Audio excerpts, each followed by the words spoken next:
A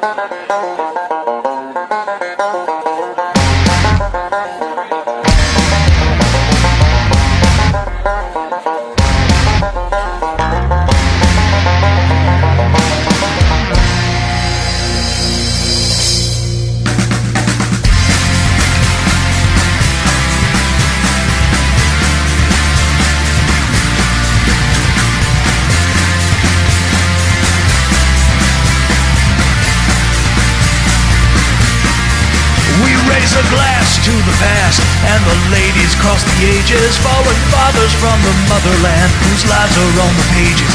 And the bottle said it best when he told us all the world's a stage. So fellas, grab a glass and lift your spirits to the seventh age.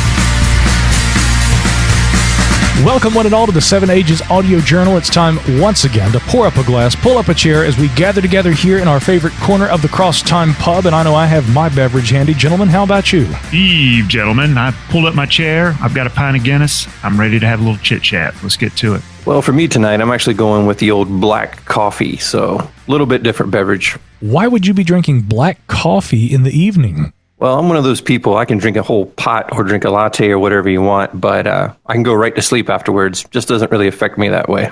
I can't do that. Yeah, if I drink coffee after about 7 o'clock at night, I will not sleep. And usually I cut it off even earlier than that, usually 3 or 4. But if anybody knows me well, they know I love my coffee.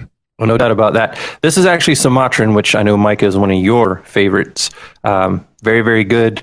Smoky overtones, all those things you would expect, but I've been drinking it black for about the last 3 months, and I actually prefer it that way now that I got all the cream and sugar out of there. Oh, yeah. Guys, I got to make a recommendation for all the coffee aficionados out there in the audience. If you haven't had it, Gayo Mountain Sumatran is some of the finest coffee in the world. It has this almost blueberry-like kind of a hint to it, and if you can get that fresh and whole bean at your local roaster and grind that fresh. The great acoustic guitarist Tony Rice always says, he's very specific about his coffee. This is the way to get the perfect cup of coffee. As he says, have your whole bean coffee, grind it for no less than 13 seconds in the grinder. That's a little long. That's like a fine, grind, But he says grind it 13 seconds at least. Put that in a filter, preferably a perforated filter, one of those bamboo or one of those recycled perforated filters, and then have that in one of those either self-pour or in an actual coffee maker. But he says don't run it through a drippolator. He says boil your water and then pour that over your coffee. In fact, the pour-overs are pretty popular, to tell you the truth, in a lot of the coffee shops these days. Even Starbucks does this. But you're going to want to do an entire pour so that it saturates all the coffee one time. Let that pass through the filter, and then you add the rest of the water. And he says specifically you want to use a clean glass carafe made by Melita, the Indian company. He says he's very specific about it, but he says this is exactly what you need for the perfect cup of coffee. That's pretty elaborate. What that brand of coffee you mentioned, what was that called again? It's not so much a brand, it's a growing region. Gayo Mountain, Sumatra. Gayo Mountain. Yeah, Gayo Mountain. It's not unlike your Kona coffees that you get out of Hawaii or your Blue Mountains that you get out of Jamaica. All of those are extremely good depending on what type you like, but I know everybody here loves their coffee, as I'm willing to bet most of the listeners do too. It really does become a fine art when you find one that you like. Then you get into the brewing techniques and all of that. As a matter of fact, my coffee maker is from Denmark. It's a specific type that they have over there that they use that basically simulates the process that you just described, Micah. So we found that we like that one best after about 3 months of research and trying different coffee machines. But something that's very interesting about that particular region, besides their fantastic coffee devices, have either of you guys ever heard of Doggerland? I just read about this the other day, actually. Well, Doggerland actually is not unlike some of the archaeological sites that we see here in the U.S. So we know that during the last ice age, there was many trillions of gallons of water from the ocean locked up in those giant ice sheets. And of course, we know it was much further out to the coast than it is today. In areas like Chesapeake Bay, Virginia, over the years, there's been scallop dredges out there going across the bottom, and they've pulled up all sorts of different artifacts, pieces of mammoth, other extinct animals from the time period of the Ice Age. And across the pond there on the other side of the Atlantic, what is today the North Sea was actually at one point a dry land. It was fully inhabited with forests. We had Stone Age people living there, hunter-gatherers. And so it's kind of odd to think about it today. You have the United Kingdom over there in Ireland. And then you have, the English Channel. You have the North Sea.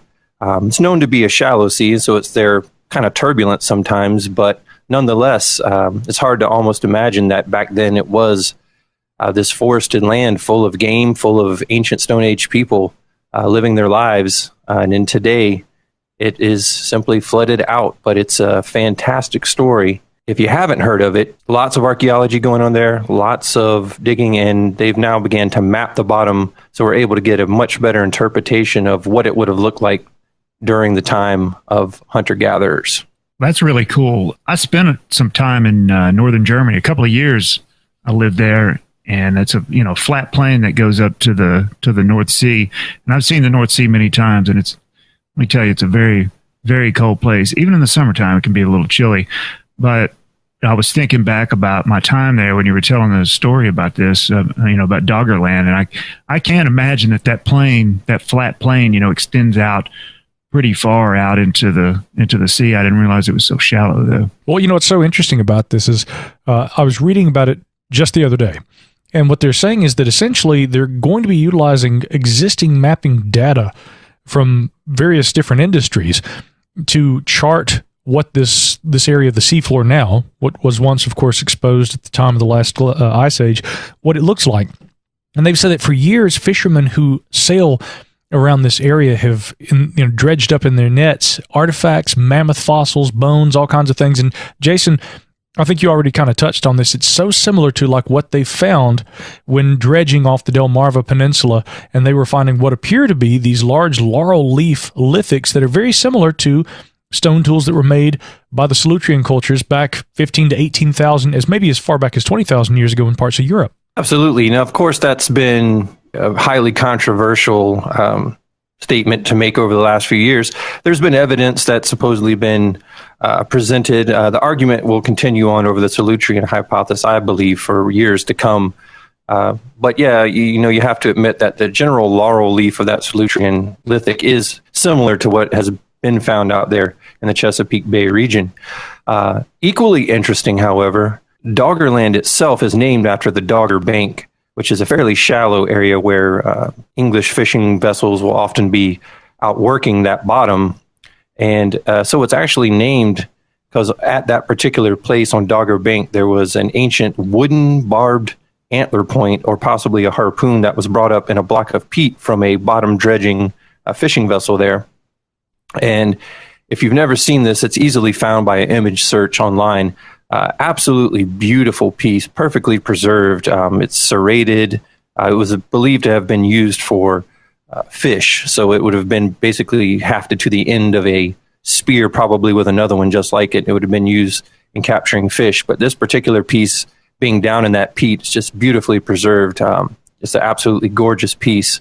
But that's where the name Dogger comes from, for Doggerland. But now, as they've continued to dredge and continued to find things, they've started finding pieces of mammoth and teeth and bones of all sorts of different megafauna from that time period. It's funny to think that there's this giant archaeological site that's just buried right there under that turbulent North Sea, but every single year they're finding more and more of this. You mentioned that seismic data earlier. Well, they're continuing to use that. And interestingly enough, they're getting a lot of this data from oil companies. And those are the companies that are out there drilling in that area. But based off of that information, they've been able to reconstruct a digital model, nearly 46,620 square kilometers across that particular area of Doggerland. So they're really able to hone in on what it would have looked like before it flooded out. And that's going to help them really focus in on what would be the best candidates for an archaeological site. Well, you answered my question because I was wondering if this was the same region of the North Sea where they do a lot of the oil drilling.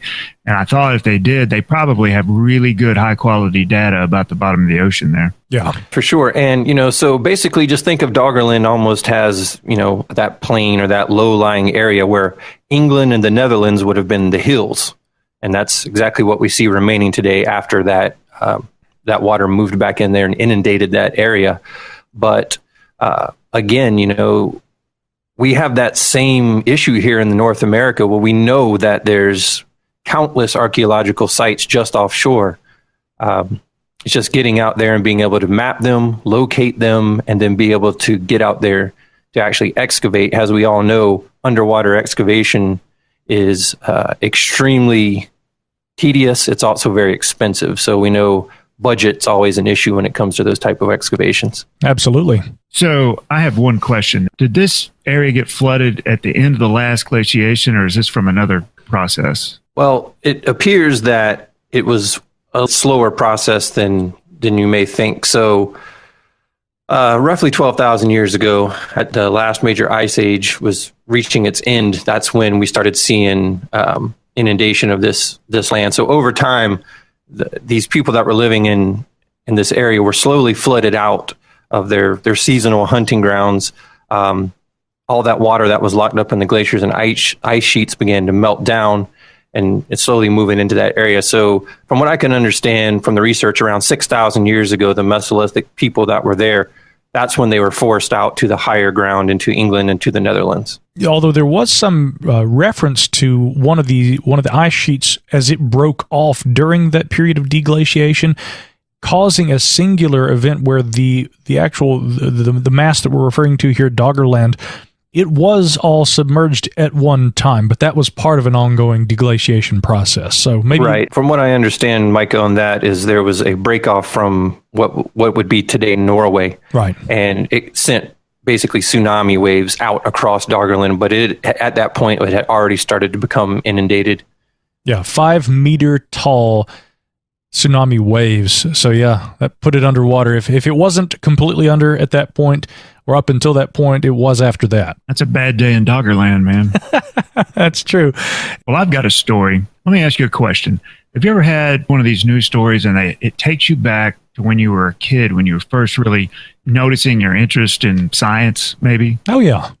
Yeah. So I saw one today where it's actually a story about the Chinese space station. The let's see, what is the name of this thing? It's the Tiangong-1, which is in the process of basically falling out of space and back to Earth. They put this thing up in 2011. The Tiangong actually means heavenly palace. I don't know about that. Maybe. I guess it depends on what you're used to. May or may not be. So originally they put this thing up. It was only supposed to be up for 2 years. I don't know why you'd spend that much money on something like that for 2 years. Anyway, they ended up getting about 5.5 years out of it. It's been out of control in orbit for a while now, and apparently its orbit has been degrading quite a bit off and on. So in the last year or so, it's fallen. I think originally it was about 178 miles out, and it's about 80 kilometers or 80 miles lower than it was in 2016. So the best they can tell us is it's going to fall out of the sky sometime soon, someplace on Earth. So probably in the ocean. The Earth is mostly water. But the reason I say this brought me back to when I was a kid is because when Skylab fell out of orbit in the late 70s, I remember, it was a pretty big news item. And I remember standing out in my grandmother's yard on the appointed day. It was clear sky, and I had all the hopes of actually seeing this thing fall out of orbit, which I thought would be, really cool. But obviously I was disappointed because it fell into the Indian Ocean and then onto part of Australia. So, these things are, this thing's probably about 18 tons, and most of it will burn up. I think they design them mostly to where most of the stuff will burn up because it won't stay. Everybody knows when they build these things, they won't stay in orbit perpetually for eternity. So it's designed for most of the space station to burn up. However, there are some components of it that will not burn up, and they'll actually impact the ground. So there's a risk that it could cause some damage or actually hurt some people. Also, some of the fuel pods are these round pods that sometimes if you watch the news for this type of thing, they'll occasionally impact the ground, and they still contain rocket fuel when they land, right, which has very hazardous components to it, like hydrazine, which is known carcinogen, and I suppose there's probably an explosive hazard to it too. Yeah, I saw a lot of people actually reporting about this, that, cancer-causing agents could be possibly raining down as this thing comes back to Earth. Now, they may or may not be the case as I understand it, because, of course, the first thing we got to remember is that as this space station is coming back to Earth, it's in large part going to be burning up as it re-enters Earth's atmosphere. And so maybe we shouldn't, be running for the hills just yet or bunkering down in bunkers per se. But it is a little concerning when you think about the potential for toxic agents on board things we put in Earth orbit when they finally come back down. What goes up, as the old saying goes, must eventually come down. In this case, there's at very least some potential for hazard, although it may not be an extreme potential or a likelihood. So you're saying there's a chance? Yes. Well, maybe you'll get that chance to see it re-entry. Hopefully it won't be anywhere near your home, but you do have the Atlantic Ocean right there pretty close, so maybe a landing there in the ocean wouldn't be too bad. Splashdown. I'd take a splashdown. That's right. Take what you can get, right? Well, I'll tell you what else made a splash this year was the number of historic passings. Normally on the Seven Ages Audio Journal, I guess we wouldn't necessarily talk about celebrity deaths, but there have been so many of them reported in 2017, the past year. I think that some of them certainly are worthy of noting here, and of course we're going to be focusing a little more in depth on one of those, but The Guardian, of course, has reported on just a few of these, and I think that one that really struck the heart of many of us, in fact it was heartbreaking, that of course the Heartbreakers frontman himself, Tom Petty. I mean, the loss of Tom Petty, I think, is something that struck many of us as far as not just the music world, but I mean just music we grew up with. A lot of us have a kind of a connection to him and his music. Well, that's for sure. And, that one hit me strongly because 1989, the album Full Moon Fever came out. And that's when I was just beginning to play guitar. And, it was the thing I loved about Tom Petty was it was radio-friendly songs, but they were easy to learn on guitar. And I remember one of the very first songs I ever learned was Free Fallin' because easy chords, easy to play, but yet it was something that was recognizable to the ear. So I was so proud of myself when I got those few chords down and I really had that song locked in. But, 1989 is sort of a year I'm obsessed with. Some of my most favorite things in life come from that particular year for some reason.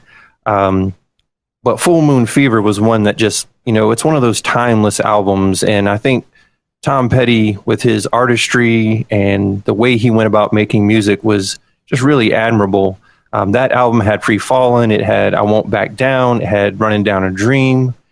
And then again in 1994, the Wildflowers album came out. It wasn't as popular, but it had the song You Don't Know How It Feels, which is another one of my all-time favorite Tom Petty songs. And then, of course, we can't forget about his work with the Traveling Wilburys, along with Bob Dylan and George Harrison, Roy Orbison, and even Jeff Lynne from ELO, I believe, was in Traveling Wilburys, wasn't he? That was a great band. And, 89 was a big year in my life, too. But I love Tom Petty. I love the Traveling Wilburys. And I was really sad to see Tom go. I cannot believe I'm hearing you guys not only talk about how much you liked Tom Petty. I had no idea Jason Pentrail was such a Tom Petty fan, but the Traveling Wilburys would come up in this conversation because the Wilburys, I found them, I think, through my mom and dad and their love of not only George Harrison and Roy Orbison and others, Bob Dylan, who remembers that band, and yes, of course, Tom Petty, but, they ordered this album of theirs, and I remember they had a song on there called The Wilbury Twist, which was the funniest thing to me in the world. But the opening cut on that same album, it was called She's My Baby.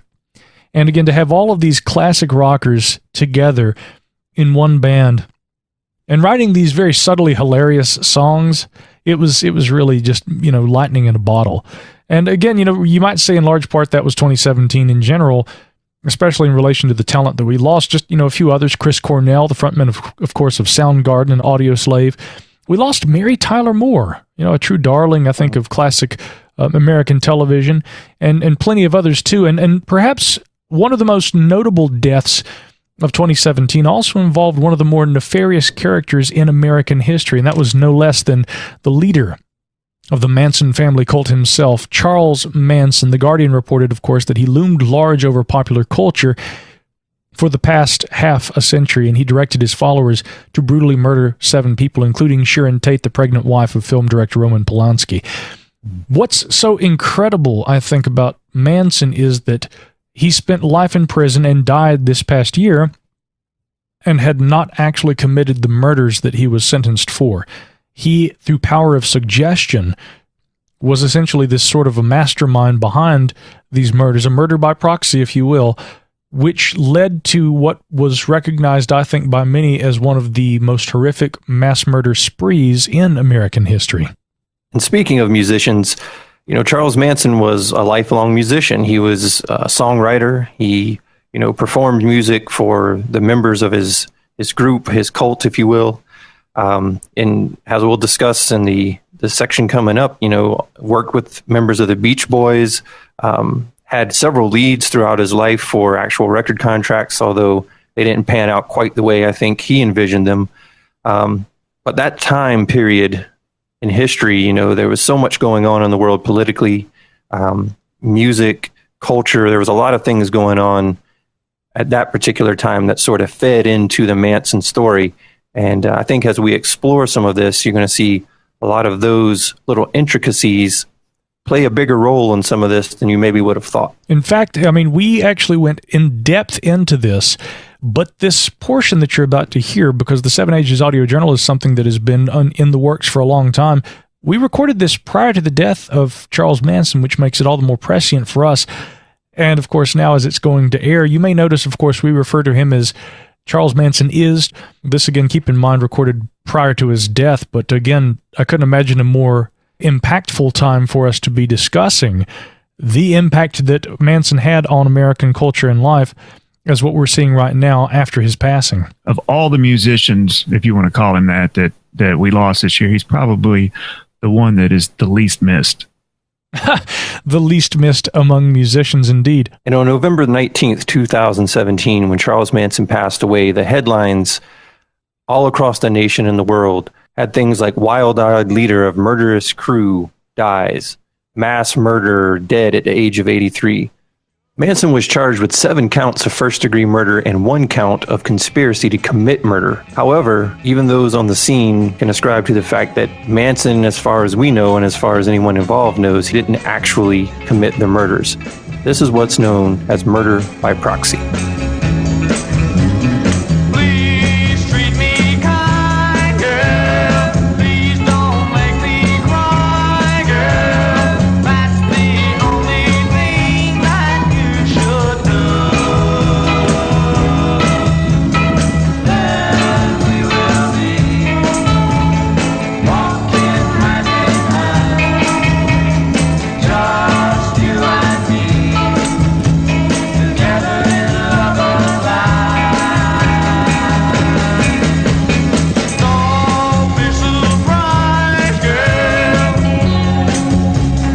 August 8th, 1969, one of the most infamous incidents in modern American history. It involved the murder of 5 individuals, one of them the pregnant actress and wife of director Roman Polanski. That was Sharon Tate. And this murder carried out by a group of young individuals, perhaps, yes, under the influence of certain substances, but more so under the influence and direction of a deranged individual, a man who would go on to be charged with the murders, and yet he was not present at the time of the killings. Charles Manson, of course, is who we're discussing, which brings us to this question of the susceptibility of individuals to the influence of others, even when a person appears to be deranged, much as I think few would argue Charles Manson appears to be. So this opens a whole new dimension in relation to susceptibility to influence of others. Of course, the workings of a cult. Many would call this a cult leader, and of course, the horrific after effects of that cult leader's influence on the individuals around him. Charles Manson was tagged with the line of hippie cult leader, something that he actually denies himself, essentially saying, I wasn't leading those people. They were acting of their own free will.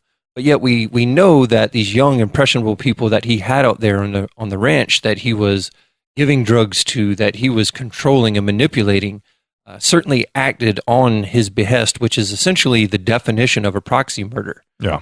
And that's exactly what occurred with the Tate murders. And also, let's not forget about the La Biancas who were killed the following night as well, further showing his influence and ability to control these young people. It's just really frightening to me. Now, as you point out, Charles Manson, I think that for everyone in the listening audience, they know who we're talking about. I mean, very few people don't know who Charles Manson is.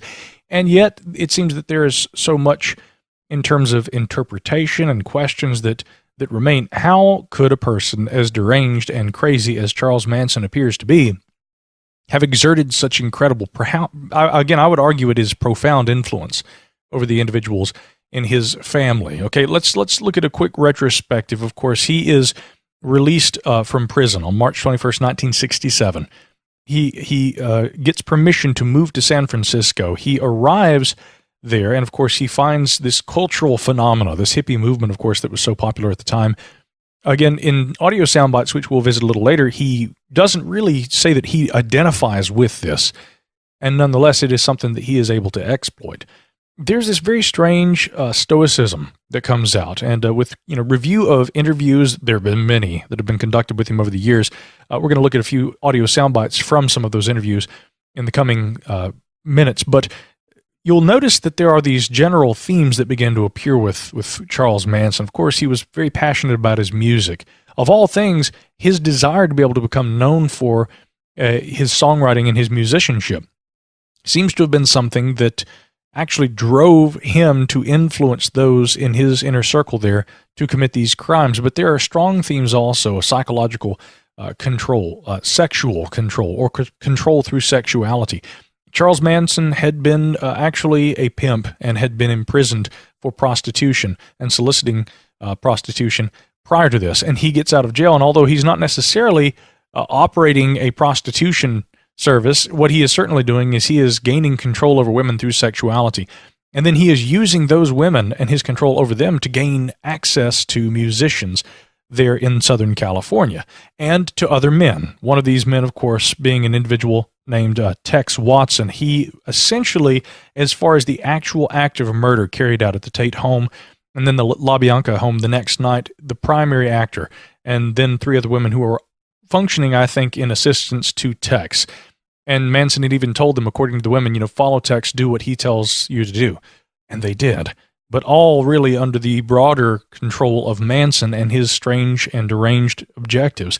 So maybe we can get to some audio here because there is so much to get into. And one of the first things we note, let's talk about this. There was a famous interview with Diane Sawyer years ago. You actually brought this to my attention. There are a number of interesting things about this because not only was Manson interviewed, but also some of the members of the family. Tex Watson did not appear on camera. Several of the girls did. And one thing that you'll notice with Manson is that he does appear to behave somewhat differently at times based on questions he's being asked, based on whether or not the camera is rolling or whether or not it is something that is going to be included in one of the on-air segments. Okay?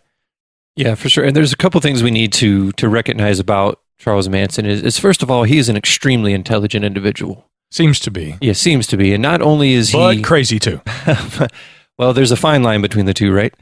But he has all the classic hallmarks of what you consider to be a standard cult leader. Before we get into some of the audio clips that we have, or where we can actually talk about some of the things that he says, keep in mind he did the essential practice of isolation. So he knew what he was doing. He moved that family down from San Francisco out to the ranch there and outside of LA, where he could keep watch over them, where he could control them, where he could be the focus for these young, impressionable people.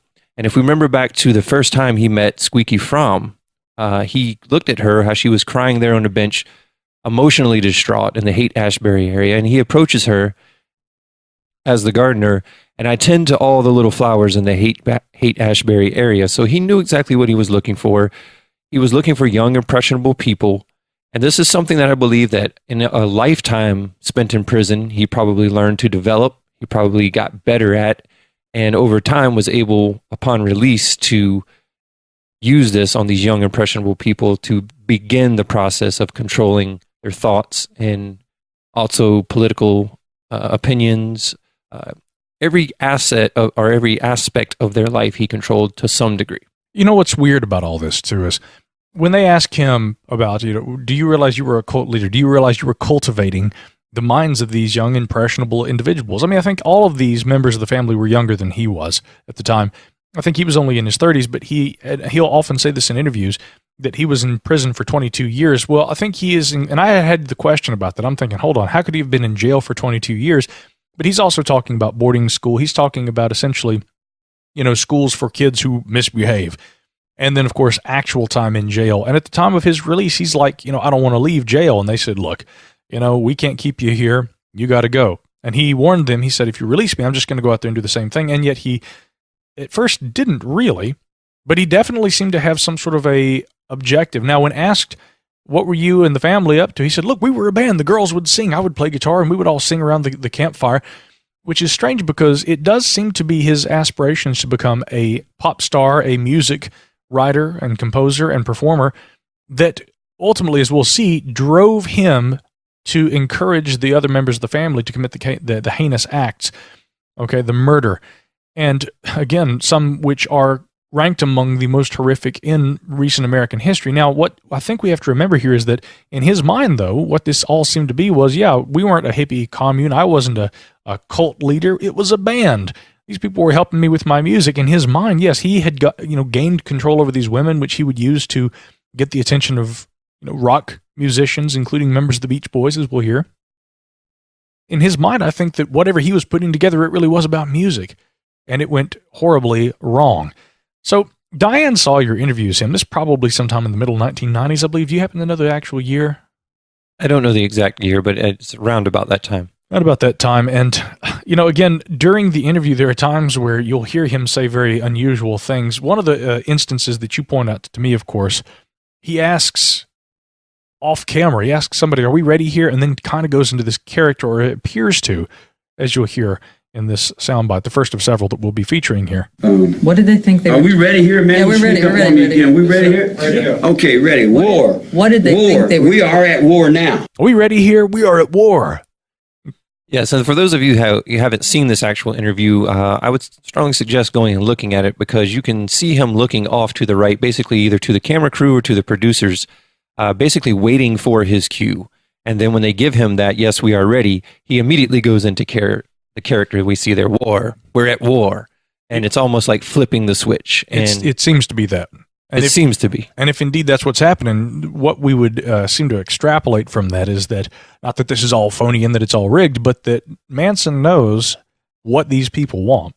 And when given the cue, he is very much who he is and who he really claims to be, but he's going to give them what they want, and he knows how to deliver it, and he's ready to do that on cue. Very interesting. Now, in that same segment, Sawyer asks him about what happened, what led to those events, and he gives his own perspective on things, which, of course, he has a certain air of credibility in the sense that he appears as though he is, just some sort of a person who's kind of drifting along, and everybody around him is making these decisions which he will neither condemn or condone, but he maintains, I broke no laws, I had nothing to do with it. He, as we begin to find, seems to have had a very different perspective, of course, on what would happen. Shackles, and we're all up there, and we got these fires going, and we got this big problem that came up.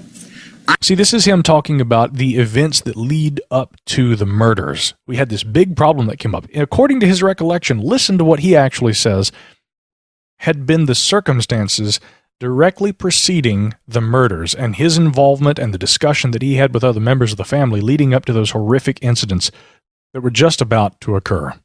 Shackles, and we're all up there, and we got these fires going, and we got this big problem that came up. I had to go shoot somebody for Tex. Bobby's in the prison. My brother's in jail. Now, understand First question, by the way, because you'll notice that Manson continues to state, I never broke any laws, but he's talking about I had to go shoot somebody for Tex. Right, and he never actually admits or really builds on that at all. He never says that I actually did go do it. but he said in this situation, I had to go do it, but he never says if he actually did. Yeah, I don't mean to in any way even try to hint at the idea that there is some credibility to what Manson's saying. I think fundamentally we're dealing with a crazy person here and somebody who talks in circles and catches himself in his own lies repeatedly. And that's one of the ironies about all this, is that he will say, I never broke any law, but he's talking about I had to go shoot some guy for text. Anyway, this audio gets far more interesting because he almost goes into this character as he's describing what led up to the incident, of course, and the influence behind the family going out and committing the murders. All my life I've been in jail because I didn't have no one to get me out of jail. I didn't have no brother outside. So I spent years and years and years and years just because nobody would come and sign their name and get me out of jail. And the jail couldn't let me out because I didn't have no place to go. So I spent 22 years in prison because I didn't have nobody outside. I can't let somebody that's with me stay in jail. It just ain't, it's not in my makeup, man. I got to get my brother out of jail. So you needed money to do that. Well, here's the division between your mind and my mind. Here's where the chamber opens up. When you get in trouble, you go to your mother. You call up mother. I ain't got no mother to call. Well, you go to the bank, draw some money, pay a lawyer. I ain't got no money. I can't go to no lawyer. I go to a lawyer, I ain't got enough money. I got a little money, and anytime anybody knows anything about lawyers, when you got a little money, they're just taking that. They'll take the little money and let you sue them in court. You dig? In other words, like, I don't have enough money to go to the lawyer to get Bobby out. So everybody standing around, and I said, pay me. Pay me what you owe me now. And they said, well, how do we do that? I said, get my brother out of jail. He said, how do we do it? I said, I don't know how you do it. I don't care how you do it. Do it now. It's almost like he's going into character right there. Yeah, that's exactly what we keep seeing with him over and over. If you watch different interviews with him, he almost takes on different characters, and he seems to, it actually makes me think back to the fact that originally, keep in mind, he did want to be a rock star. Therefore, I think he is a performer, and I think he understands that. And many times when these people write to him, when these people come to want to do interviews, magazine articles, whatever it may be, I think he plays up to that character to a great deal, basically like an actor on a stage. Absolutely. Whether he's doing an interview, whether he is recounting events from the past, there's definitely a character acting aspect to this. And it probably helps if you're schizophrenic and you want to be able to actualize these kinds of character events. Do it. And they said, how do we do it? I said, don't ask me how to do it. I don't want to be no part of no conspiracy. But however you do it and get it done now. And they said, well, we don't know what to do. We'll get a lawyer.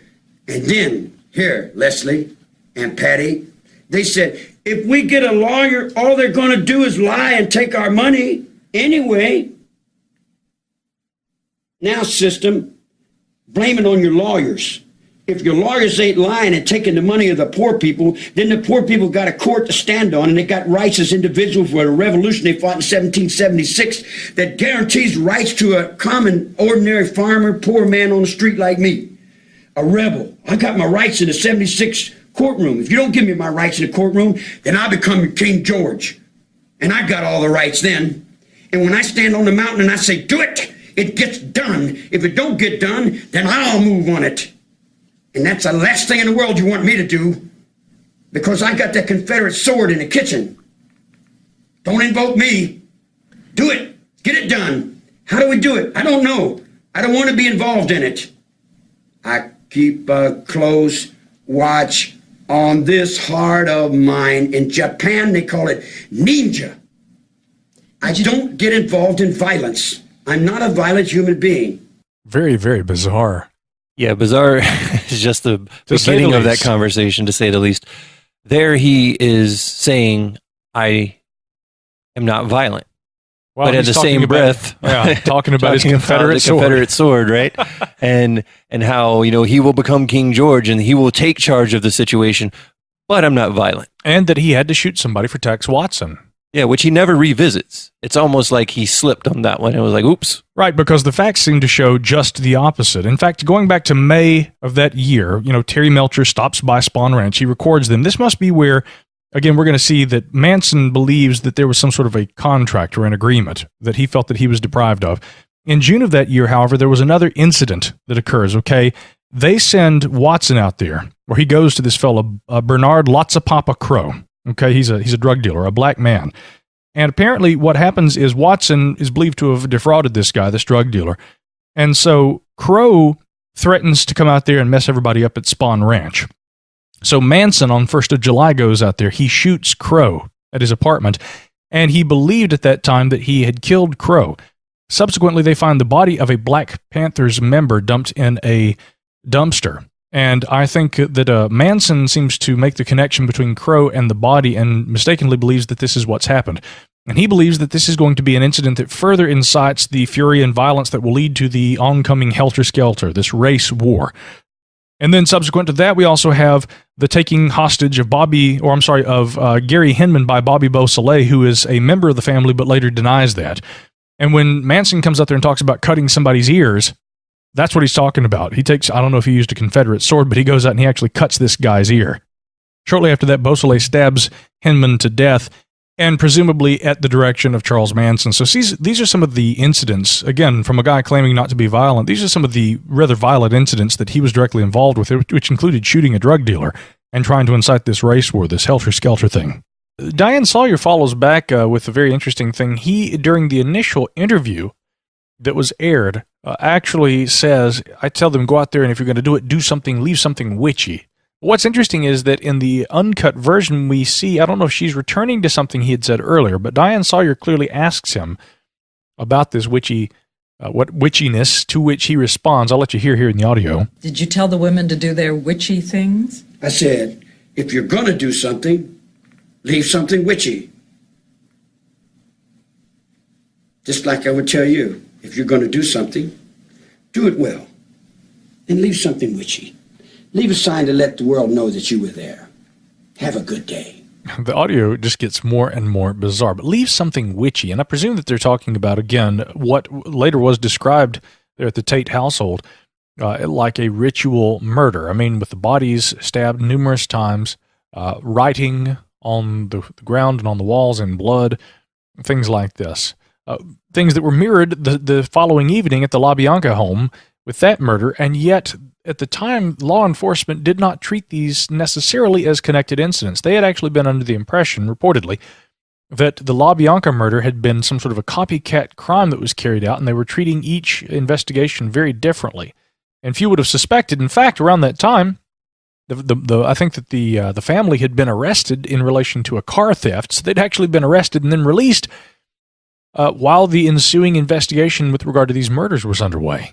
Yeah, and the thing that's strange is if it was going to be a copycat murder, I doubt that it would be done the very next night.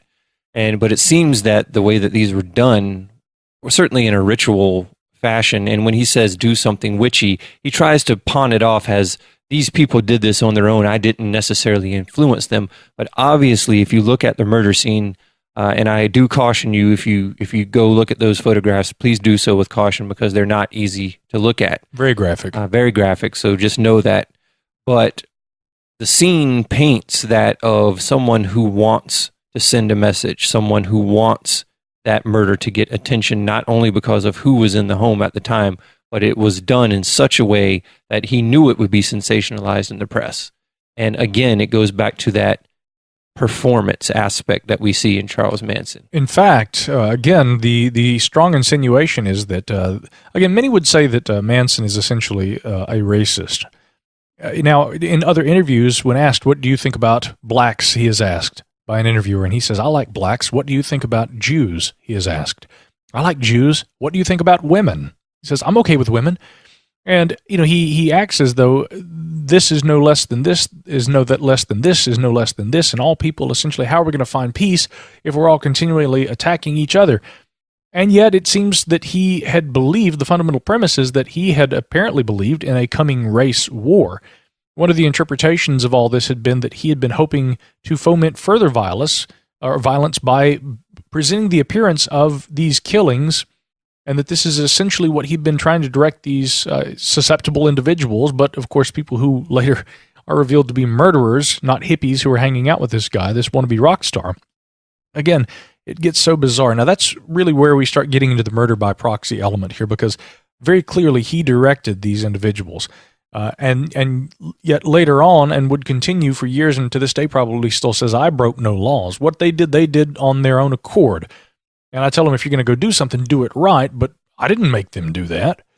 Here we have him in one of these mini sound bites where he continues to admit, I broke no laws. I broke no law. Try to understand that. I broke no law. I didn't step out of line with God, and I didn't step out of line with the man. And there are a lot of those reoccurring themes. You know, Jason, another one that you'd pointed out was the underworld that he keeps talking about. And he also continually mentions World War II. These are these recurring themes, and the environment, and that's perhaps the most interesting one, which we'll kind of analyze a little later. But I have this one soundbite here where he is mentioning, wait, hold on, first of all, you operate in this overworld. I live in the underworld. And I'd wondered at one point, he says in separate interviews, I operate in underworld. And someone said, what do you mean by that? And he just kind of makes that maniacal grin and doesn't comment further. So I'd wondered, is he talking about like a criminal underworld there from within prison? I literally interpreted it like that at first. Yeah, you would think it would be, but I actually think it's completely different from that. I think, again, it's sort of him living in his own illusion, him in his own world. But one thing I did notice about Charles that kind of ties into that is he's extremely selfish person, as most cult leaders tend to be.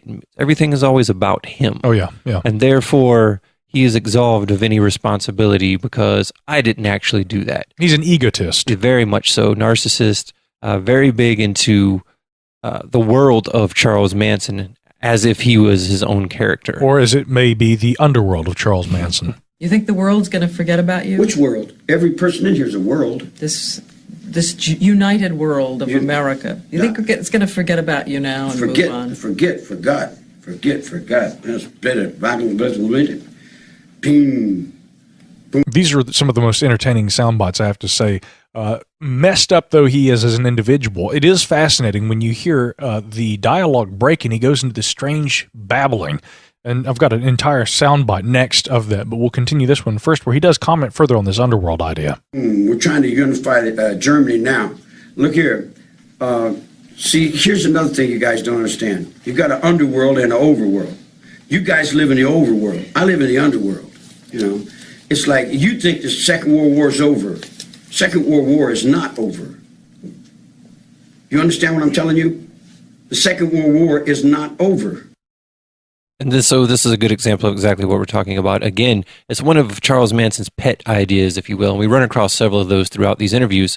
Again, we mentioned the environment. That's another big thing that he seems to really have a cause for, even a passion, I would say. I've never thought of Charles Manson, the environmentalist, but he definitely seems to have an interest and concern at a minimum for those things, maybe more so than even human life. Yeah, perhaps so. I've got an audio soundbite that talks about that in a moment. First, I do want to play this one as further evidence, again, of this weird psychobabble that I talk about. Psychobabble, by definition, would be somebody actually using complex terms in a way as to present the illusion of intelligence when, in fact, they're not really making any fundamental point. And that's really not what he's doing. He's actually babbling here. Is Charlie Manson crazy? Whatever that means. Sure, he's crazy as mad as a hatter. What difference does it make? You know, a long time ago, being crazy meant something. Nowadays, everybody's crazy. So, I mean, synonymous. I mean, it's an irony, man. It's a pair of ducks. I mean, are you crazy?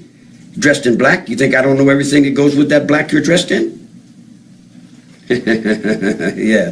Where's your black gloves? You got your rings. You think I don't understand your blue rings and your yellow biscuit? You think you're anything around?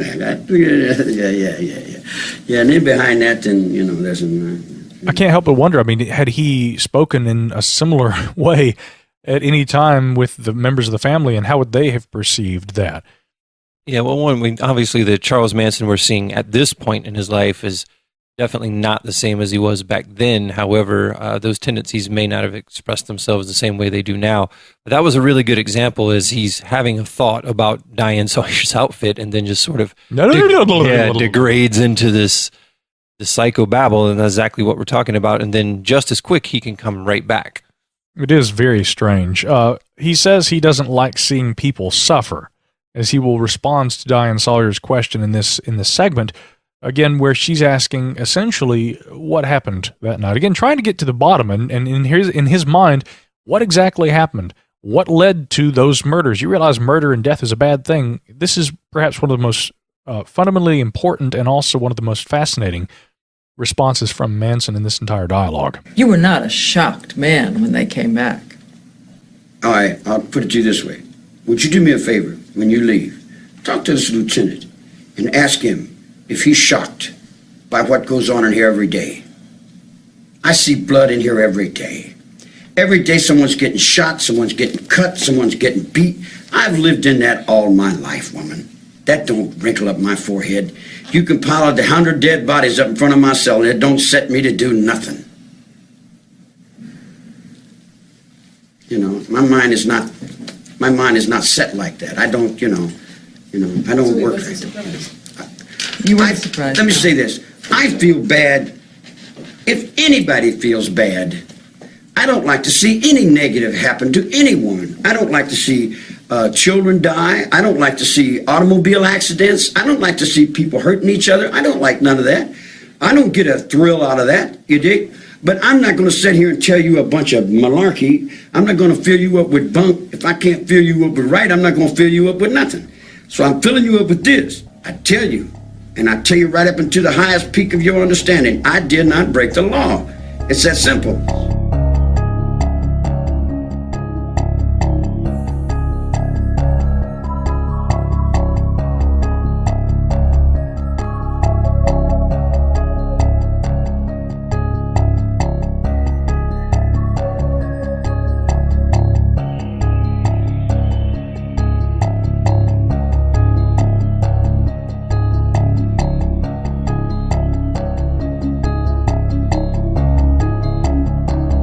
I did not break the law. This would be a claim that Manson would maintain for decades following the heinous murders that were committed by the Manson family cult members. And yet, of course, he was sentenced for those murders and his direct involvement with them, a murder by proxy. So, Micah, do you believe him when he says that he doesn't? Well, again, if he is responsible for the murders of several individuals, a court found him guilty of first-degree murder on all counts. Seven counts. 7 counts, yeah. And he says that, again, continually, that he never broke any law. But I'm sorry, you are responsible for the essential brainwashing of several individuals through control via sex, control via controlled substances, control via, I think, honestly, at times, perhaps just a degree of psychological manipulation, and perhaps also will through force, perhaps physical force too. I don't know that there's any evidence that he was necessarily physically abusive, beating people, but when he's talking about having a Confederate sword in the kitchen and that you don't want him to have to go out there, take act, he's not a violent person, of course, you see. But then again, a good cult leader doesn't necessarily have to rely on violence, physical violence, in order to manipulate people. And in fact, the only kind of physical manipulation really that seems to be evidential, or at least most potent and evident, is, again, that through sex. He makes the women feel loved by the act of lovemaking to them, but then, of course, once he has the women, these very susceptible and vulnerable young women under his control, he can further use their sexuality to garner the attention of other men, including Tex, who he brings into the fold, and who is the prime actor in the murders as they are carried out. So do I believe him? Absolutely not. But again, I think that in his deranged worldview, he may see himself as having not done anything wrong, but that everything wrong that happened, of course, resulted from his fundamental egotism and manipulation is something that is undeniable. Here's one of the most interesting quotes also. This is one I think that we both kind of gravitated toward, because Diane Sawyer keeps asking him, what do you have to say to the women? The women in the family who assisted in these murders. And initially he asks, how much time do you have? And she says, we got time. And he says, well, can I go to the bathroom?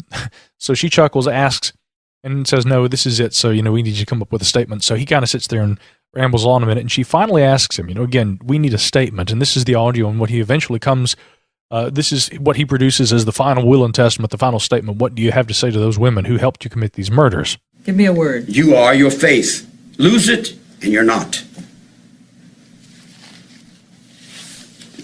We are done. Is that right or wrong? It's true. Yeah. If they lost faith in what they did, that's on them. I want to let this audio play on, though, because this is where some of the interesting stuff happens, like you pointed out. Yeah, so keep in mind, this is the end of the interview. If you watch it on YouTube or one of those streaming services, you'll see the interview. You'll see it wrapping up. So everyone, the lights come on, everyone's standing up, and then the audio picks up from there. That's on them. I didn't lose faith. Have a good day. Hold on, don't stand up. Take this wire, this mic here. I think of all the questions I expected you to ask them, can I go to the bathroom, is not the one that would have come to mind. Hey, look here, man. Hey, are you going to send me a copy of that? Sure. This is where it just goes into the alternate dimension. They're all just sitting around and kind of laughing. And I mean, think about the gravity of what's being discussed here. And then of all the questions. Yeah, so Charles Manson's sitting there handcuffed and getting ready to exit the room. And Diane Sawyer, including other people who are in the room, want to take pictures with him as if he's a celebrity. And well, technically, I guess he is a celebrity. So they're taking these photographs with him, and that's what you're going to hear in the rest of the audio that we pick up here. Again, remember, ladies and gentlemen, parallel universe. Oh, the still pictures? Yeah. Still pictures. I've been trying to get a still one for a long time, man. Oh, well, I don't know. We got to ask the prison, but we'll ask them. You don't have to ask the mailroom. They do things like that. Can I get a excuse me? Hold on. Charlie, they probably want to get their picture taken with you. Let me look serious. Are you going to look serious? You can get it. Yeah. Are you taking one for publicity? I'm trying to, yeah. I mean, hopefully one of these will work. Yeah, get one with Diane. Let me get out there. That's what we should do. Let's see how Again, imagine these people getting in line and having their pictures taken with Charles Manson. He doesn't sound as thrilled about it as they do. Kentucky, What part? was born in the South, near Tennessee, and grew up in Louisville. Here we go. 1, 2, 3. My uncle, Wormy, died in Louisville, not Just take a couple. trying to save the atmosphere when the Tennessee Valley Authority came in. Okay, once again, though, did you notice that? Trying to save the atmosphere when the Tennessee Valley Authority came in. I think he's making another one of those environmental crusader references, which is going to play into this a lot more later. The CC camps before the Second World War. And then when the Second World War came along, they forgot the CC camps. Now, when you introduced Red, when you talked to Red, Red started the CC camp back. I'm telling you, those children did right. It's just sad that there wasn't more of it. The world's coming to an end. You were born in Ohio, right? Your atmosphere is dying. My mother ran off from Ashland, Kentucky. You hear the bizarre nature of this. The world's coming to an end. You realize you were born in Ohio, right? The atmosphere is dying, and you're from Ohio, right? This is so bizarre. Diane Sawyer apparently trying to kind of make small talk, and he's just, I mean, again, you call that a character or not, but I mean, he definitely stays on topic. The world's coming to an end. This is going to be race war. Well, actually, he never says that. Again, his fixation actually, rather than what has been asserted, and not to say that that's not really what was going on, I suspect it was, but during the interviews, one of the fundamental focuses tends to be his advocacy of environmental change and how we're killing the environment. That's where it just gets bizarre. A little more of this audio, though. And went to Ohio. Oh, sorry, did I put my hand in the That's okay. Click. You know, everybody likes this Everybody evil. wants a picture. Everybody likes that evil character they created. You know. In that particular part, he's talking about this evil character, and he stops, looks at the camera, makes a face that, as it's being photographed, will give that persona. And so again, it's just showing him as a performer, showing him that he's fully conscious and aware of what he's doing, and he wants to give the people what they want. You know, everybody likes this Everybody evil. wants a picture. Everybody likes that evil character they created. You know that guy with the eyes. Who's got mine? It's done, Jason. You got to realize, man, all them guys you've been creating are not really real in real life, man. All right. Hold on, just 1 second. Don't forget me on those pictures, gentlemen. Just one, little one. You want them standing or sitting? Oh, of course. Let one more person have their picture taken with Charlie. Yes, we'll send you copies, Mr. Manson. And he requests those. Apparently, he does like to have copies of the interviews and photos and things. Again, it seems to play to that narcissism. I'll do this, but I want a copy of it so I can see it. I'll take the photograph, but I want a copy too. Come on, he's just scrapbooking. Yeah, he's scrapbooking and building his own celebrity. He's building his underworld, if you will. His underworld celebrity. That's fine. That's fine. And let me give you all another thing, will you please? Yeah. Everybody says I'm 5'2". When I was arrested, I was 5'7". Then I went down to 5'6". Then I went down to 5 foot. Then I went to 4 feet. Now I'm down to 5 feet 2. Pretty soon I'll be 5 feet. By the time that you all die, I'll be about 3 feet tall. So how tall are you, Charlie? 5'6". Okay. And 3/4.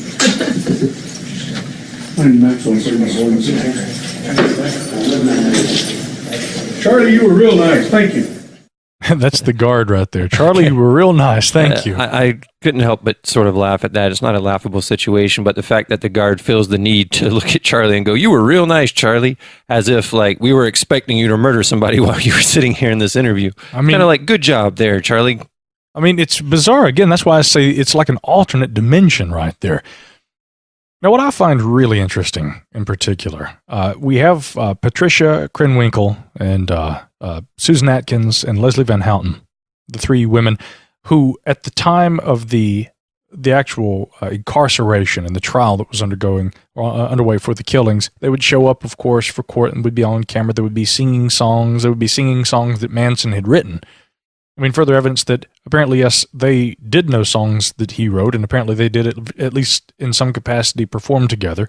A little more on that in a moment, but the young, attractive women that he seemed to be able to get under his influence, under the spell of Manson. And this is, of course, one of the great fundamental mysteries about all of this. According to his biographer, though, there was a very interesting incident in his childhood, which seems to be like this foreshadowing of things to come. And this involves this playground incident that was discussed. The kind of thing that almost sounds apocryphal if it weren't so similar to what, of course, happened later in life and what led to his infamy. There's a boy in class Charlie doesn't like. And at recess, a bunch of the girls jump this boy and beat him up. The principal steps in. And the girls say, well, Charlie told us to do it. Manson's defense, 6 years old. It wasn't me. They were doing what they wanted to do. Again, if that's true, it's chilling, but it is, again, it just shows that this guy had a career of manipulation. Yeah. It's in keeping with everything that we seem to know about him at this point, and it shows this was nothing new. This is a lifelong progression. Again, I reiterate the fact that he spent a lot of time in prison where he would have had time to hone these skills, learn more about it, but it was established from the get-go, and I think that's a good proof of that. Absolutely. The further elements of influence, he played off of religious themes, symbolic things, all this kind of a thing. One of the more popular methods of control, in addition to administering drugs in larger doses to the members of the family than he himself took, he would also evoke these religious symbols and even reenact, they said, the crucifixion during some of these experiences. We have that audio as well. Sometimes he would reenact the crucifixion when we were on LSD. And it was very realistic. And then make the connections of man, son of man, and then the questions would begin, would you die for me? And in their drug-induced situation, they listened. So he used LSD as a form of mind control. There was at times basically group sex, but it was always very planned because it was a means of control. When he'd have different men that he was trying to initiate into the family, try to bring them in, he would offer them whatever women he had. Isn't that what women's for? Women receive men and reflect men. Man hold dominion up over woman.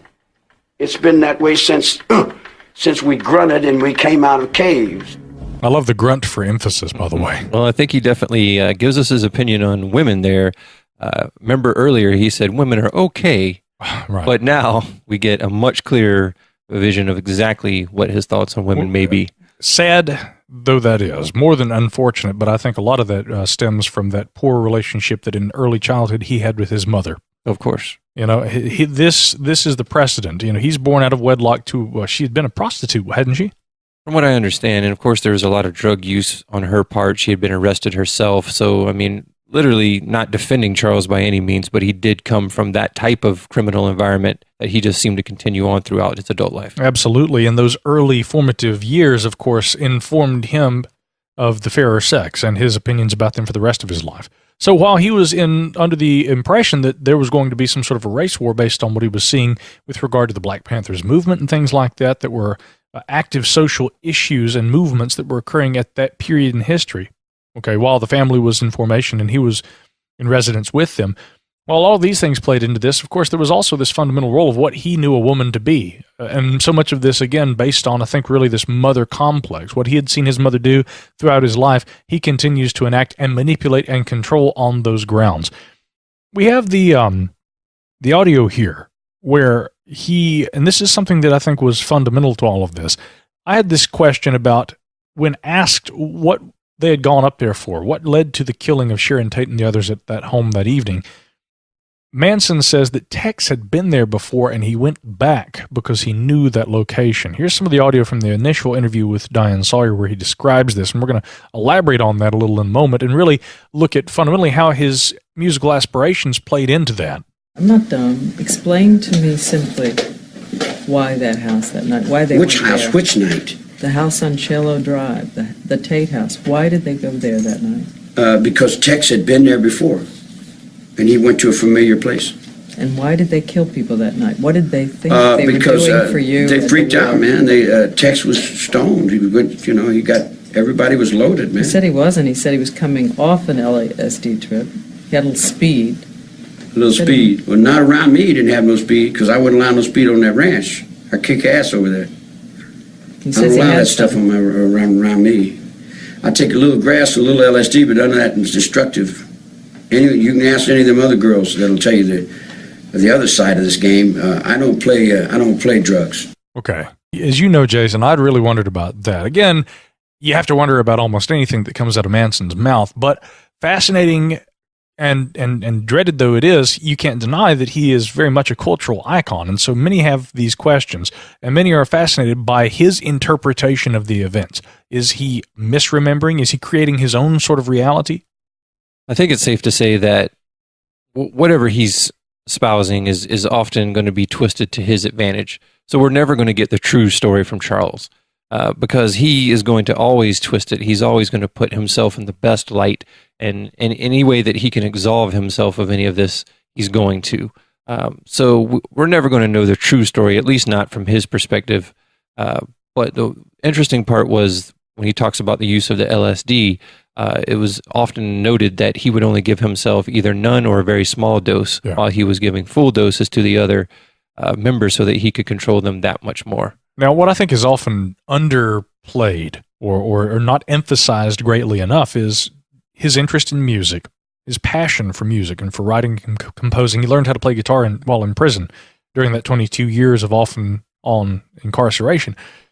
He learns music. He's no longer allowed to play a guitar. During subsequent interviews after his arrest and conviction, he continues to say that what I miss the most is playing guitar, and that he always refers to the prison guards as being a snake, or really just the man, law enforcement in general, the snake that oppresses him. He's not allowed to barely even touch a guitar, and he really misses his music the most. So it's very evident that music played a huge role in his life. Strangely, again, his remembrance of the events on the night of Sharon Tate's murder and that of 4 others that were at the house with her that evening is that Tex went back to that place. Tex owed me something. I had to shoot a guy for him, and he owed me something. And those girls, I told them, well, I don't want to have to go get my Confederate sword. I don't want to have to deal with this, You don't want me to be a part of that. I'm not a violent person. But they go out and they do whatever. And he further says Tex went there because he knew that place. I think that there's a very different story, obviously, from what he says. But what really strikes me as fascinating is how much this had to do with his musical aspirations, and the sense that through all the elements of control and manipulation that he had instilled, and his getting very close to certain members of the music industry there in Southern California at the time, he still did not manage to succeed. What at the end of the day seemed to result was a act out of frustration based on his own lack of or inability to convince people of the merit of his own music. Some people actually said he did very well, and you got to admit, with what happened with the Beach Boys, with Dennis Wilson, I mean, he kind of got short-shrifted by the guy. No, he absolutely did. And another thing to keep in mind is that home, the home where the Tates were, or Roman Polanski and his wife were residing at the time where the murders occurred on the first night, was the home of the record producer for which he Right. felt slighted by. Right. Okay. This next audio soundbite's going to put a lot of that in context for us. So again, keep in mind, he was an aspiring musician. He befriends the Beach Boys. They actually stole a song of his. Manson has to suck it up because he knows that his connection with them is what's going to get him fame and fortune. He meets a record producer, thinks he's got a contract, and finally has made it big. And then that all falls apart, which these are the events that seem to directly precede the carnage that would ensue. For a few months, Dennis Wilson thought Charles Manson was a music genius. He wrote a song called Cease to Exist. Cease to exist. Just come and say you love me. Dennis Wilson brought that song, Cease to Exist, to the Beach Boys, only he renamed it, gave it some new lyrics. It was called Never Learn Not to Love, and we actually recorded that song. I wasn't told about the origins of the song. As far as I knew, Dennis had written Never Learned Not to Love, the Beach Boys. I remembered Mike Douglas, and I remember doing a show. I'm your kind, and I The squeaky clean Beach Boys are singing a song written by Charles Manson on a Mike Douglas show. I could never learn not to love you. In light of what happened, boggles the mind.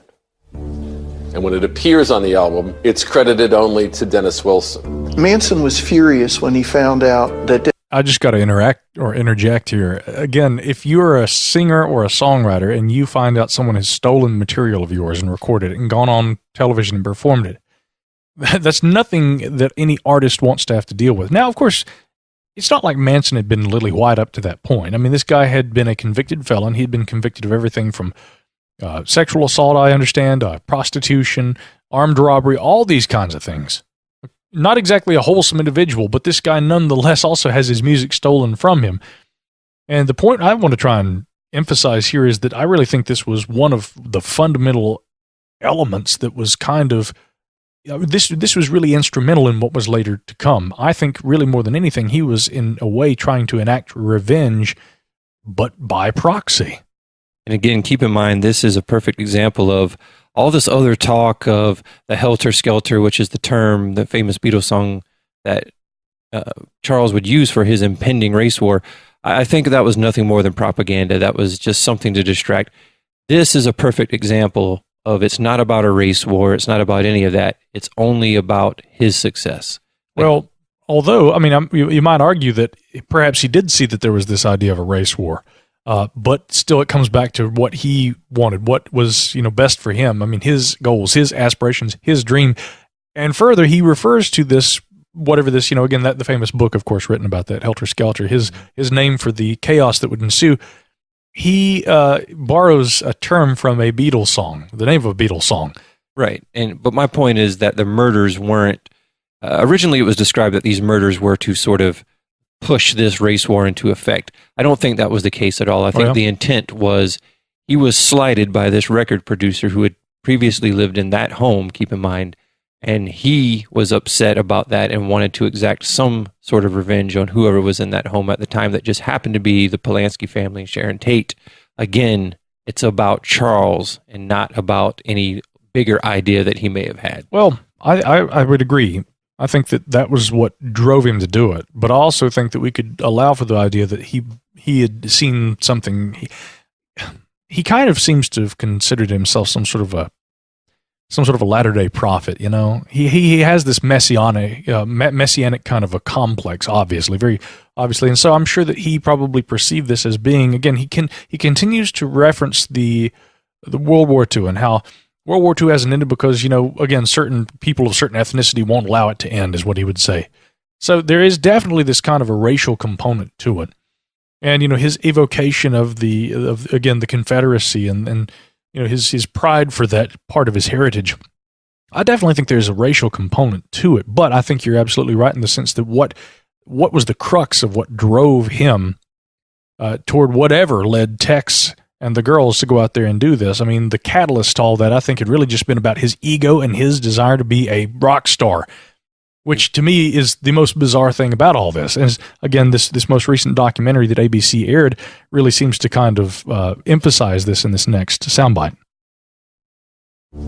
And when it appears on the album, it's credited only to Dennis Wilson. Manson was furious when he found out that Dennis Wilson had not only changed the lyrics, but had listed himself as the sole composer. When Manson goes looking for Wilson afterwards and at one point leaves a bullet and tells Wilson that I know where you live, I know where your children are, you know what this means.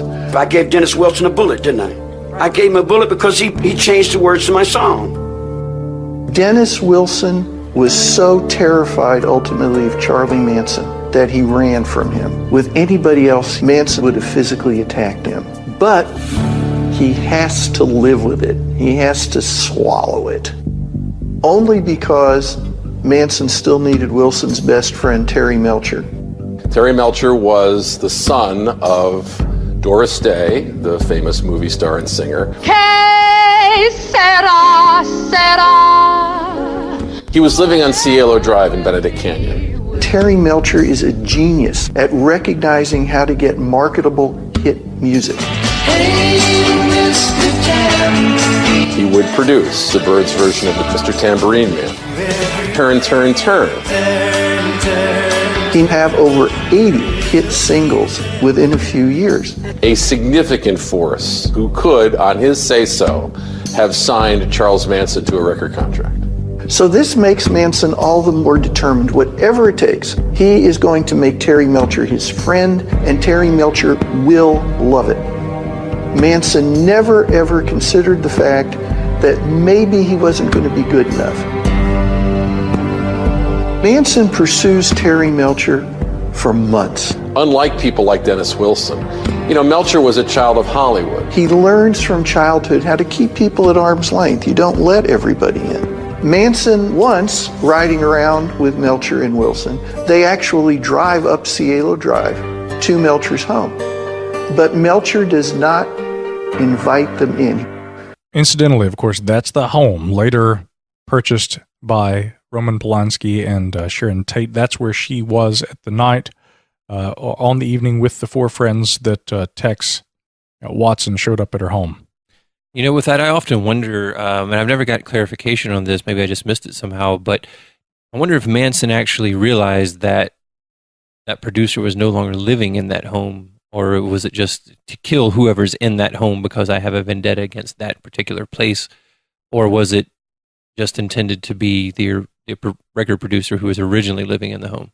My impression, it's difficult to say because, again, according to Manson, when they ask him repeatedly about this, of course, he maintains that that he had no involvement with it, and that really all that happened there had been that Tex went back to that house because he knew that place, because he had been there. And that's what initially got me thinking, well, why did he know that place? Why had he been up there?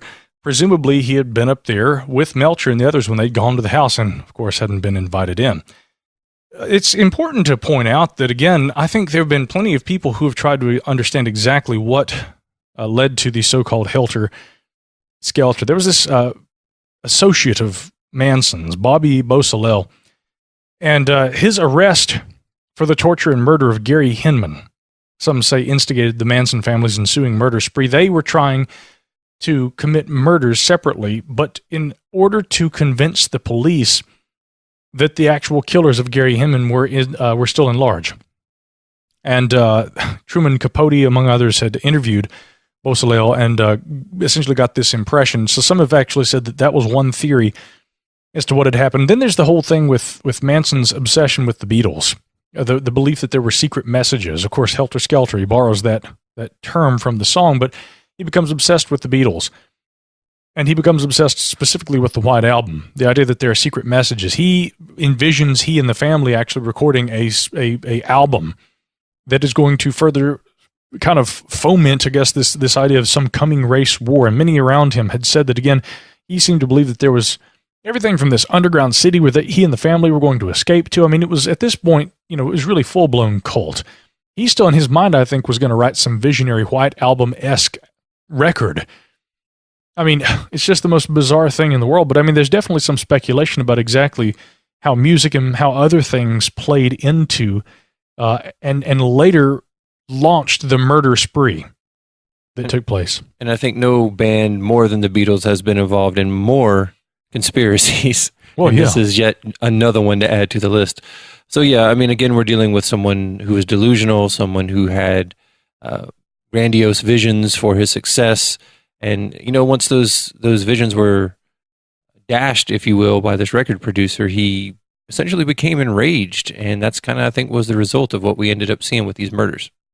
You know, looking at Helter Skelter, the actual book, my mom and dad had a copy of it. I remember it used to scare the hell out of me. It would sit up there on the top shelf in Dad's library. And I'd always ask, what is that weird book? You know, because the lettering, the words, Helter Skelter. And makes me want to go back and read it again. But here are some of the facts. Again, on March 23rd of 1969, Manson had apparently gone up there to the house, okay, that had formerly belonged to Melcher. As of February that year, Sharon Tate and Roman Polanski had moved into the home. He goes up, he's met by a photographer who's a friend of Sharon Tate, okay, Sharok Hatami. Hatami basically asks, you know, who are you looking for? Okay, well, you might try the guest house. So Manson goes back to the guest house. Hatami, meanwhile, is concerned about what's going on. Sharon Tate apparently appears and asks who's calling, who's out there, you know, who's at the door. Hatami says there's a man looking for somebody, and the two of them, Hatami and Tate, kept their position. Manson, they say, without a word, he goes back around to the guest house, comes back a minute or two later, and then he leaves. Well, later that night, he comes back and goes back to the guest house, presuming, they say, to enter the enclosed porch. He spoke with Altobelli, who was just coming out of the shower, who had been staying there in the house. And although they say Manson asked for Melcher, he obviously goes up there looking for the record producer. He's looking for Melcher. But this Altobelli individual felt Manson had come looking for him. So they say, again, speaking through the inner screen door, Altobelli tells Manson that Melcher has moved to Malibu. He lies, of course, that he didn't know Melcher's new address. In response to further questions from Manson, Altobelli tells him that he himself was in the entertainment business, although having met Manson the previous year at Dennis Wilson's home. He said he was sure Manson already knew that. At Wilson's, Altobelli had complimented Manson lukewarmly, they say, on some of his musical recordings, which Wilson went on to perform and record with the Beach Boys. So when he informed Manson, Altobelli that is, that he's going to be leaving the country the next day, Manson said he'd like to speak to him when he got back.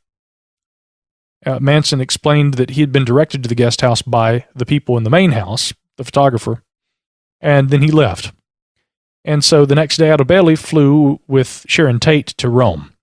And then Tate asked him about that creepy-looking guy and whether he'd gone back to the guest house the day before. So she actually asks about that. And that's what's incredible because, again, he'd been up there. He knew, apparently, that Melcher wasn't up there any longer. And gone up there and actually asked them about that.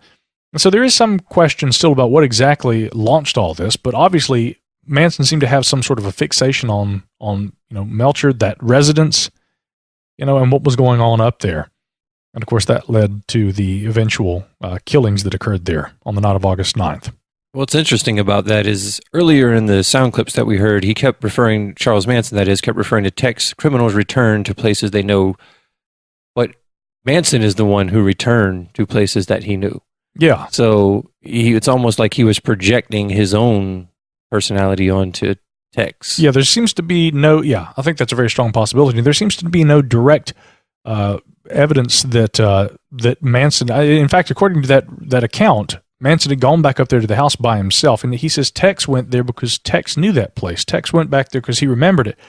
Again, it seems very much more the case that Manson had gone there. Manson had that fixation, and Manson sent Watson up there.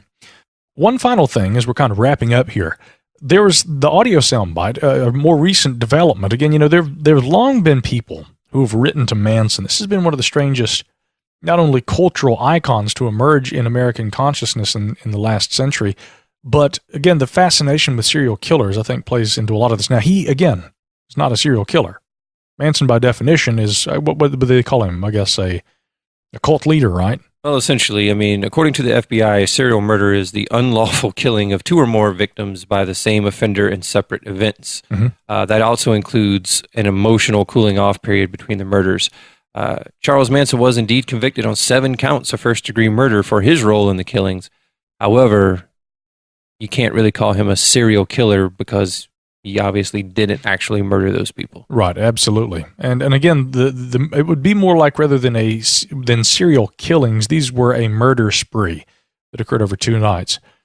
And the fascination that is resonated from those events, horrific though they were, is part of what makes this fascinating. People have, if not idolized Manson, they have been fascinated with him, and of course, even perhaps obsessed. One young woman, as we're about to hear, who not only professes love for Manson, but also claims to have plans to have married him. More than he liked. This is the 26-year-old woman who's getting ready to marry 80-year-old Charles Manson. Her legal name is Afton Burton, but Manson has named her Star. She dropped the news to us about her marriage to Manson a few months ago during an interview we did with her in California. I am Charles Manson's wife. Wife? Are you married?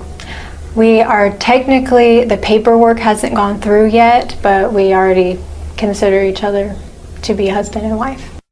That paperwork is a marriage license, and it's just been issued by Kings County, California. They have 90 days to get married at Corcoran State Prison, where Manson is an inmate. They will not be allowed to consummate the marriage because Manson doesn't qualify for conjugal visits. Charles Manson is serving a life sentence for 7 of the most infamous and gruesome murders in American history, the 1969 Tate LaBianca murders. The victims were butchered, their blood was used to write messages, and while Manson didn't kill any of the victims, he was convicted of being the mastermind behind the twisted killing spree, which was carried out by his devoted followers. Are you in love? Yeah. Did you... Why would I marry somebody if I was... Well, I'm just asking. Okay. You know, people get married for all kinds of different reasons in this country. I guess so. Well, I wouldn't. But Manson might. When asked about the marriage last year, Manson told Rolling Stone magazine, quote, "That's a bunch of garbage. We're just playing that for public consumption." People think you're crazy. I really don't care. When we first met Star several years ago, she told us that she was drawn to Manson because of his environmental philosophy that he calls ATWA. ATWA stands for air, trees, water, and animals. Did you know that 900 redwood trees get cut down every day? 900 redwood trees at 1,000 years of... All right, so again, we return to the environmental thing. But I have to ask, they say that there's someone out there for everyone. Micah, do you think that Star is the one for Charlie? Oh, gosh. You know, I think that what we see here is this strange preponderance of young women who are drawn to this man, and this man, based on his own perspectives on womanhood and also just his manipulative characteristics, seems not only to attract people, but also more than willing to engage people who are attracted to him for purpose of something. You know, spoken like a true maniac, of course, his statement there to Rolling Stone is interesting, but what's also fascinating here is that what drew her to him. Star is attracted to Manson because of this environmental thing.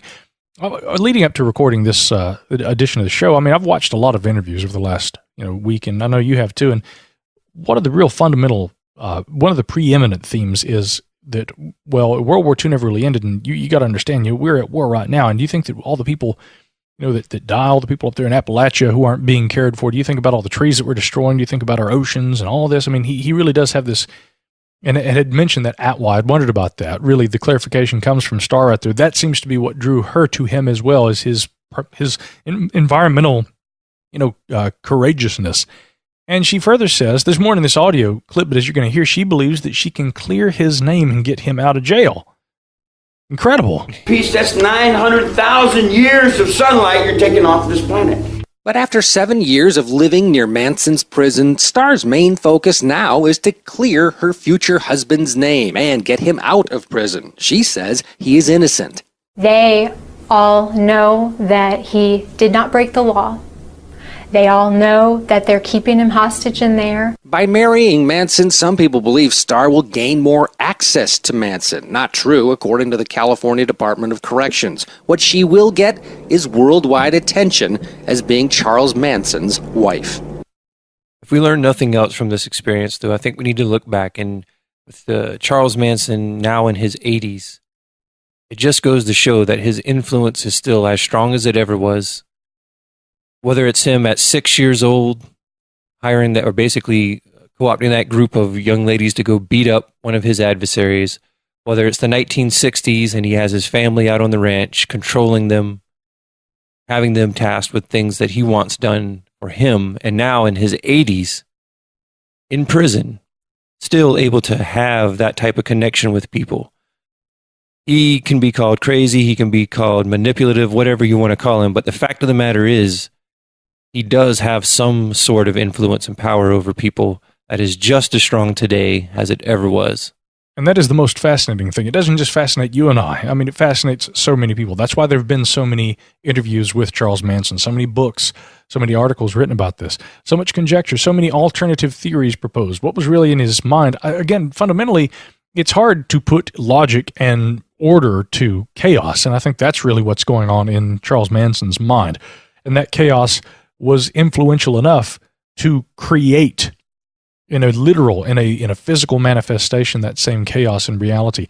And of course, that is what we know today, that murder by proxy, the helter-skelter.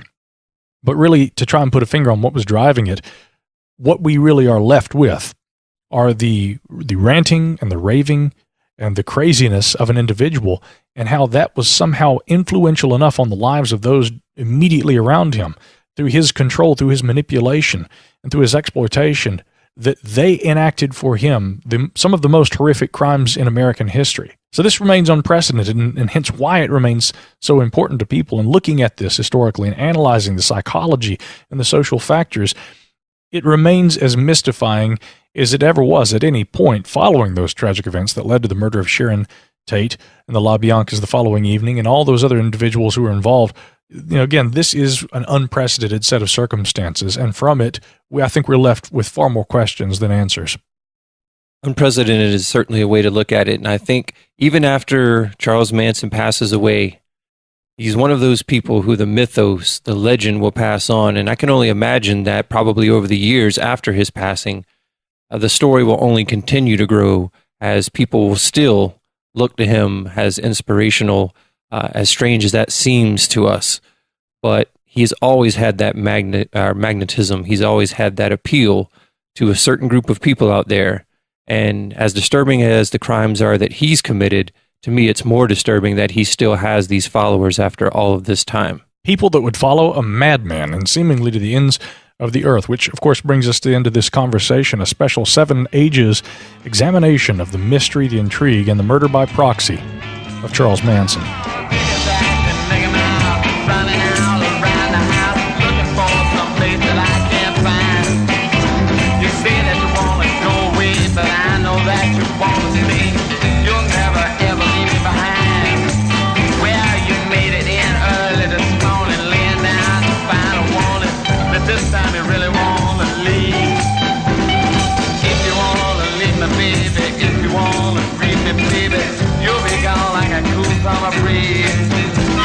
Charles Manson has always been one of these odd human beings that somehow, even though he's an atrocious person, has great celebrity. And I remember, even when I was in high school, Charles Manson was a celebrity.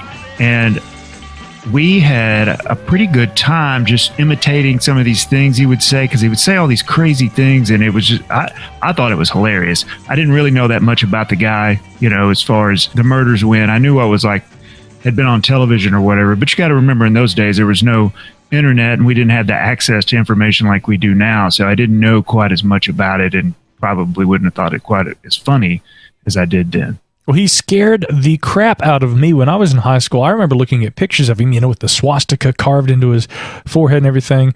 Yeah, he scared me. But in doing that segment that Jason and I recorded actually a few months ago, leading up to the launch of this show, I remember the big takeaway when, James, you mentioned like the quotable Charles Manson, the way he would say, "Have a good day." Things he would always tell people, "Have a good day." There was this strange dichotomy between an extremely cheerful psychopath and a murderous individual who was, I mean, perhaps more skilled than anything at controlling others. And that's part of what made him so terrifying. As we heard in the last few sound bites there, right toward the end of his life, he actually was lawfully married to a young admirer who still believed that he was innocent and had committed no crime. And that's another one of the quotable Charles Manson quips there. "I did no wrong. I committed no crime. I killed no one.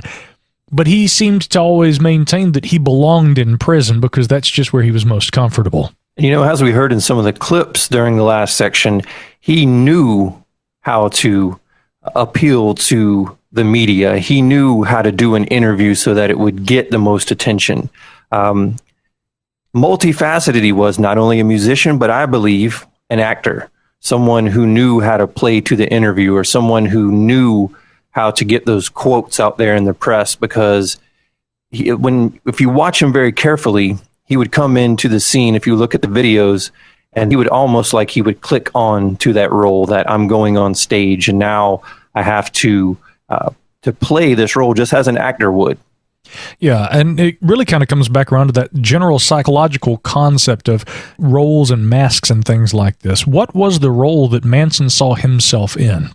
On this program, of course, we often evoke the Bard himself, who said, all the world's a stage and we are merely players. I can't help but wonder what kind of a player in this mad and crazy world Charles Manson saw himself as. And that's probably the most disturbing thing. How does one see themselves when they are this miscreant, this outcast, and they really rightfully remove themselves from society?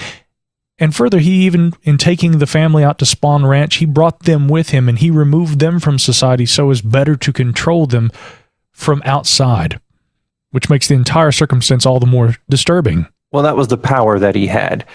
He had that strange appeal. One of those things you have to notice about Manson is it's all in the eyes. So he controls a situation with those eyes. And if you watch the interviews that he did throughout his life before his passing, everything that you would notice, the cameras would always zoom in. He had, branded that or inked that swastika between his eyes. So your view was always looking at those eyes. And if you ask anyone, it's always the eyes of Charles Manson that they seem to focus on. And he knew how to use that. He knew how to have that leadership role to young people. And he could turn it on and he could turn it off. He was very conscious and very deliberate in what he did. And therefore, I think because of that personality, because of that ability to appeal to mass media, he became that sort of infamous celebrity. You'll even remember back to Guns N' Roses tours from the Use Your Illusion albums. Axl Rose would often be seen wearing that black and white Charlie Manson shirt. And, as big as that particular rock group was and still is, that was just one more outlet for the celebrity of Charles Manson. So Guns N' Roses, as we're closing here then, if you're going to bring it up, I'm going to mention it. Guns N' Roses. So the original lineup reunited this year. And again, every bit as much in their own right pop cultural icons as someone like Charles Manson. I've always been a huge fan of Slash. I've always been a huge fan of Axl Rose. Did either of you guys catch the reunion tour? I did, actually. Let me just go back to 1988 or so. Take us back in time, James. I'm going to take you back in time. Imagine, if you will, the United States in the 80s. So here we are, hanging out in the parking lot at school before class. We're hanging around this guy's car. Got the radio on, and Welcome to the Jungle comes on. It's the first time we've heard this song. And it's about 7 or 8 people standing out there. When this song comes on, conversation stops.